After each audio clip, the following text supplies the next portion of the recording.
12 to 13 years ago, I received this as a birthday gift. This was the first step into the modern hobby for myself. Now, a lot of people will have had a similar step into modern board gaming with Pandemic or Carcassonne or Colt Express, and many people would have played Catan. Myself, I've only played Catan for the first time last year. I'm a heathen. That's shocking behaviour, I understand. However, with modern board gaming advancing so much and there being thousands and thousands of releases every year, I think Essen had 2,000 releases, just Essen last year. So there is a huge range of board games released every single year. New games that can fill voids and fill spaces and draw new people into the hobby. However, are we still saying that Catan and Pandemic are the gateway games into the hobby, or are there a new crop of gateway games coming into the hobby? And in this video, I'm going to highlight 5 games that I think can also draw people into the hobby that won't necessarily replace your Pandemics and your Catans and your Carcassones. However, they're a good way to get new gamers into the hobby.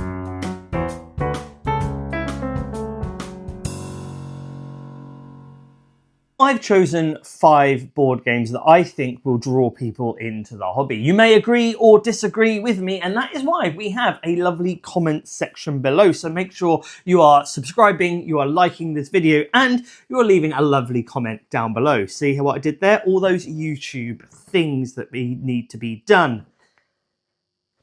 Anyway, I'm going to also try to not use many gamery or mechanic terms, or if I do, I'll try to explain them. This video is aimed towards a person just getting into the hobby, so I'm trying to simplify it a little bit there for those people. Now, there'll be a wide range of different games, and I'll do my best to explain what the games are like and if you may enjoy them. So, let's see what we've got. So first up, for those chess lovers, those chess-like lovers, something known as abstract strategy. So a bit of strategy, but very little theme. This is a game that I truly love. This was one of the first chess-like games that I ever owned, and this is Onitama. In Onitama, you'll be 2 rival schools. You'll have a sensei and you'll have 4 students. You'll be moving around the board using cards that are based on different animals and different martial arts styles. You might have the crane, the tiger, the buffalo, the monkey, and so on. But as you use these cards, you'll be swapping these cards around the table with your opponent, making a real thinky game. A move that you do, your opponent is soon going to be able to do back to you, so you have to really think moves ahead. Where chess is phenomenal and it's a great game, chess is solvable. If you're a chess master, you know how to play the game. You know that your little castle goes in a straight line, and you know your horse gallops around the board in a funny way. Yes, I know my chess.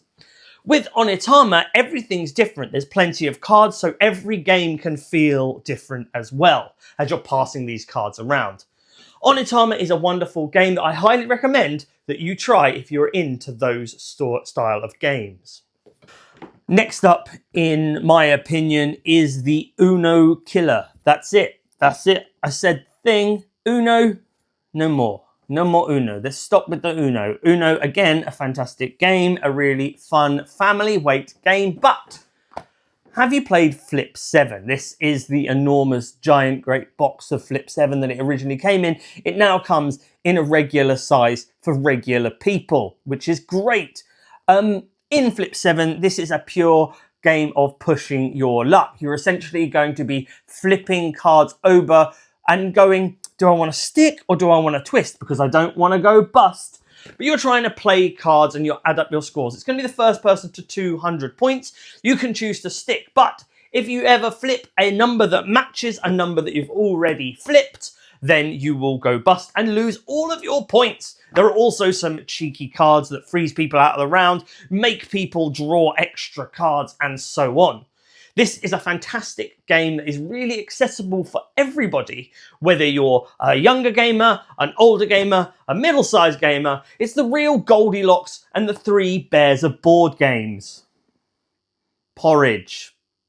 Now, the thing that definitely got me loving modern board games was cooperative board games. I never knew that was a thing. I got Pandemic, as I mentioned earlier, and I was shocked.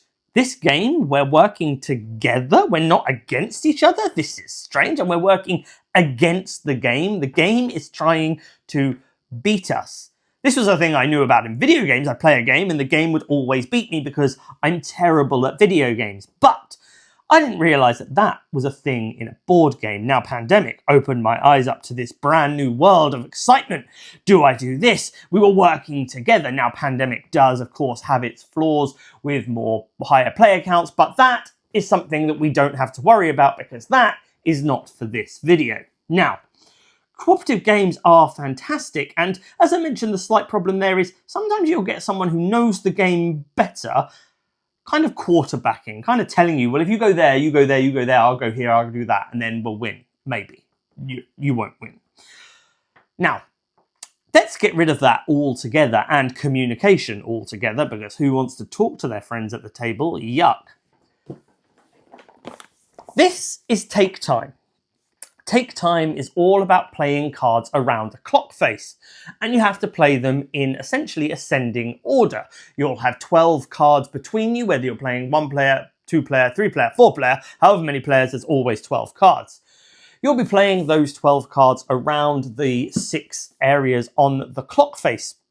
Now, the tricky bit there is all these cards will be played face down, and also you can't communicate with each other. The only piece of communication you can have is you can discuss before you start the level how you think you should maybe play it, because each clock face has a slightly different rule set. You might have to play a white coloured card on one of the numbers or a dark blue coloured card, or a certain area has to add up to between 8 and 12, for example. There are clues where you can flip tokens to be able to play a card face up to give that little bit of information, but it's such a clever cooperative game that will have you playing over and over and over again until you can beat the game. There is another game called The Mind, which this takes a lot of inspiration, I think, from.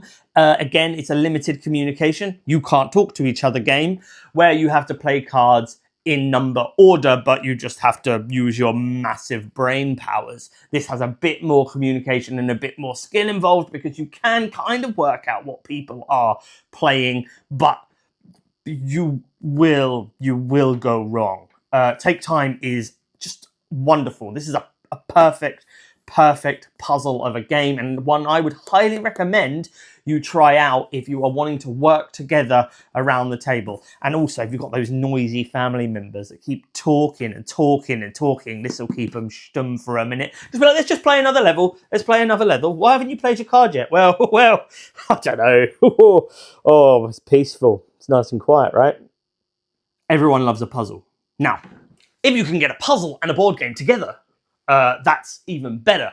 Essentially, this game is a big puzzle. It's like one of those tangram puzzles. You are going to be placing the numbers 1 to 9 together in the number 9. Tell a lie, there's a 0 in this game. 0 to 9 in the number 9. Now, this is a phenomenal little game. It's a real nice little abstract puzzle, but it will get you thinking. You essentially are going to be flipping over a card. You can play this up to 4 players. There are lots of cards in the box. There are 20, in fact. You will flip over a card and it will say a number, and you will take that number and you will put it on the table in front of you. Simple. Then you will take another and you will take that next card and you will put it next to that card next to you. Very simple. Now, any card that's touching the table is actually worth 0 points, which is terrible because you want points. It's a game and you can only win games by getting points, unless it's one of those games where you need no points to win, but it's not one of them. So forget that I mentioned any of that stuff.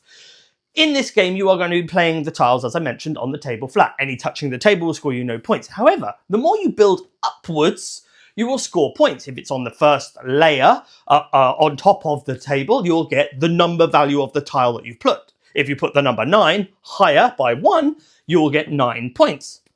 Well done, round of applause. Now, if you manage to place puzzle pieces together so you can go too high, you'll get double the number of points. So if you were to put the number 9, that third level, essentially, you'll get 18 points. Mathematics.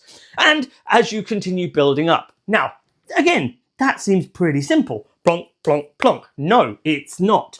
Each card is cleverly designed to have little holes in and be funny angles that don't quite fit together properly. And that is quite frustrating and annoying. However, the puzzle there is you have to play a card on top that is on top of 2 tiles, but also not covering any of those tricky little holes. And it becomes a bit of a pain in the bum. Really? Sorry for swearing. I didn't mean to swear. I said the word bottom. I apologise. No, you can't cover those gaps on the board because they won't score you points and it's a legal move, so you can't do it anyway. So don't do it. It's a great game. This is fantastic. It is a beautiful game. Do not get rid of the insert. The insert, this insert, the insert, the insert, beautifully designed insert. Look at that. All the numbers are in there. It's great. And it's a really good little puzzle. And again, accessible for everyone. Kids can play it. Old people can play it. Like me, old. Young people can play it. Middle-sized people again. Porridge. 3 Bears of Board Games. The number 9. It's great. There is an expansion to this. The expansion essentially just fills in the holes. That's less fun. Why do you want to do that? But there is an expansion. It has some extra rules. It looks quite fun. But generally speaking, that's another thing with modern board games, isn't it? For you new people coming to see this going, what's the world of board gaming like? Well, I've never seen a board game before. You know, you're there. I can see you right here. Look at me. I can see you. Games with add-ons. That's another video for another time.